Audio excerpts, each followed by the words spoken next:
Hello, lovelies. Welcome back to Mid Behind Mary Castle. This is day 7, the final days of Castle Radio. And today doesn't feel like an ending. It feels like waking up after forgetting a dreams you know was important. Let's go through everything one last time.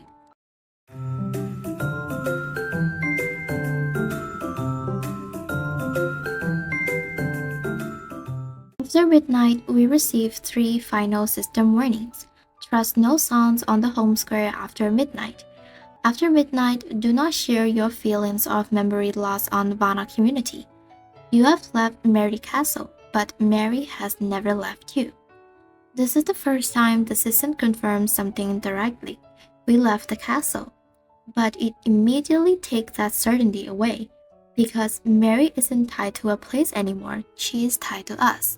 Today, VVANNA Community post is titled Newborn.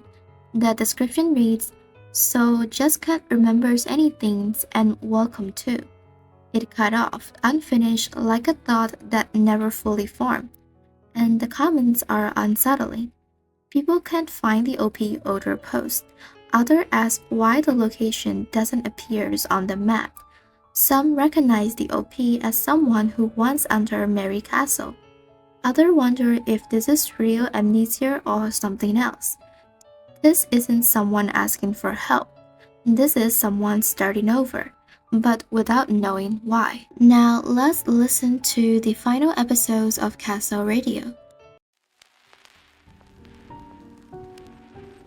Finally, you reached the toll station. The toll station's lights were warm, a stark contrast to the castle's gloom. You rolled down the window, preparing to pay. The rain had stopped. The air was fresh, carrying the scent of earth after rain. A new day was about to begin. Everything was so reassuringly normal. "Good morning." The toll collector was a middle-aged woman, her voice tired but friendly. "Where are you coming from?" You opened your mouth, but no sound came out, as if something was stuck in your throat. Nearby," you finally said.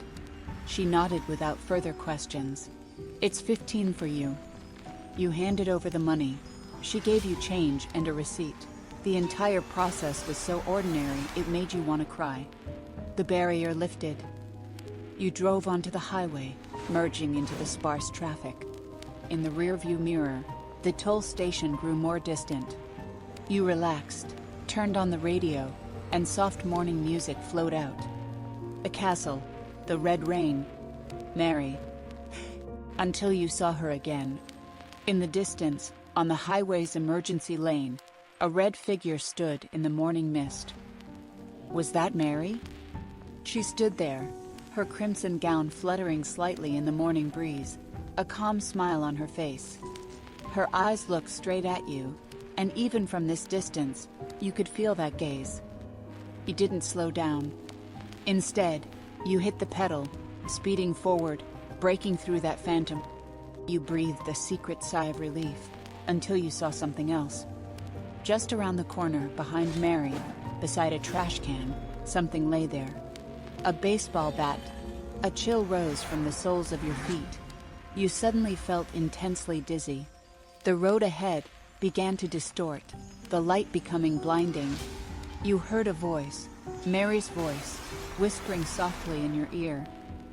Fear takes many forms. The most delicious is the moment when a beautiful dream shatters. You slammed on the brakes. The piercing screech of tires. A car behind honked, roaring past you. You'll collapse against the steering wheel, breathing rapidly. Slowly, you'll raise your head. It was the toll station. You were still at the toll window. The barrier hadn't lifted. The toll collector looked at you with confusion. "Ma'am, are you all right?" You turned your head to look at the passenger seat. On the seat lay a leather-bound notebook. On the open page, delicate handwriting read, "Thank you for your treats. Your fear is very special. I will treasure it well." The signature was a simple M.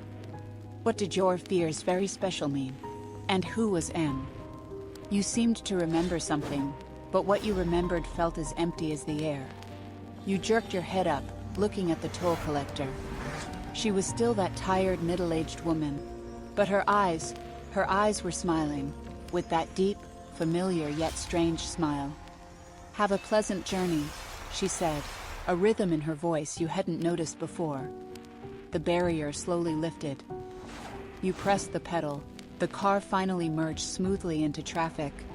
Morning light spilled onto the wet road surface, glittering. The red had receded. The world remembered only a rain. Everything looked so normal. You glanced at the rearview mirror. The toll station's red roof gradually receded in the morning light, and in the more distant corner you could barely see, beside the trash can, that baseball bat lay quietly there, like a memory left behind. Wind swept up red dust, hiding it in the clouds, but rain would always fall, and when the rain stopped, everything would become clear. In that notebook, lying in the passenger seat, a line written in red ink gradually became transparent. "I didn't get to say thank you, but I'll take your fear and despair." Everything today connect perfectly. Do not share memory loss, because forgetting is how the loop continues. Newborn, not rebirth, replacement. The bed left behind is proof that something happened even if you can't recall it. Mary's signature. She doesn't need your body anymore. She already took what she wanted: fear, despair, and the memories of them. Here is what I believed after day 7. Mary never trapped people in the castle. She let them leave. Escape requires forgetting. Those who remembers are pulled back. Those who forget become new. Mary feed once, then lets life continue. But fear leave a residue. And when the rain falls again, so will memory. The castle doesn't need to exist forever because Mary does. And that is the end of Myth Behind Mary Castle, from mirrors, warnings, and community posts to escaped, forgetting, and quiet continuism. Thank you so much for following this series with me, for sharing theories, thoughts, and interpretations along the way. If you ever heard something after midnight, if you ever feel like you've forgotten something important, just remember, you may have left Mary Castle, but Mary has never left you.